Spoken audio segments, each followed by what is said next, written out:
দর্শক, সালাম স্টিল ভোটের গাড়ি নিয়ে এখন মানিকগঞ্জে আছেন সহকর্মী শহীদুল ইসলাম সুজন। তিনি জানাচ্ছেন সেখানকার নির্বাচনের খবরাখবর। সালাম স্টিল ভোটের গাড়ি এখন রয়েছে মানিকগঞ্জ এক আসনে। আপনারা জানেন যে মানিকগঞ্জ এক আসনটি কিন্তু ঘিওর, দৌলতপুর এবং শেবালা উপজেলা নিয়ে গঠিত। এখানে প্রায় 4.5 লক্ষ ভোটার রয়েছে। আপনারা জানেন যে এই এলাকাগুলো কিন্তু নদী বেষ্টিত এলাকা। প্রতি বছর কিন্তু হাজার হাজার ঘর বাড়ি কিন্তু এই নদী ঘর বিলীন হয়ে যায়।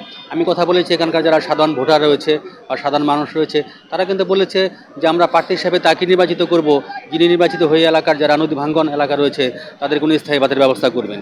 ভূমিকম্প সহনীয় মোস্ট ডিউরেবল দেশের প্রথম থার্মেক্স রড সালাম স্টিল। সালাম স্টিল বোঝে ডিউরেবিলিটি। সালাম স্টিল মোস্ট ডিউরেবল স্টিল। এখানে মানিকগঞ্জ এক আসনে বিএনপি থেকে যিনি মনোনয়ন পেয়েছেন, জেলা বিএনপি সাবেক সাধারণ সম্পাদক এস এ কবির জিন্না এবং জামাত ইসলামের মনোনীত প্রার্থী ডাক্তার আবু বকর সিদ্দিক, সব মিলেমিশে আমরা বলতে পারি এই মানিকগঞ্জ এক আসনে ভোটের রাজনীতি এখন ত্রিমুখী বা চতুর্মুখী আমরা বলতে পারি। এখন শেষ পর্যন্ত কে জিতবে।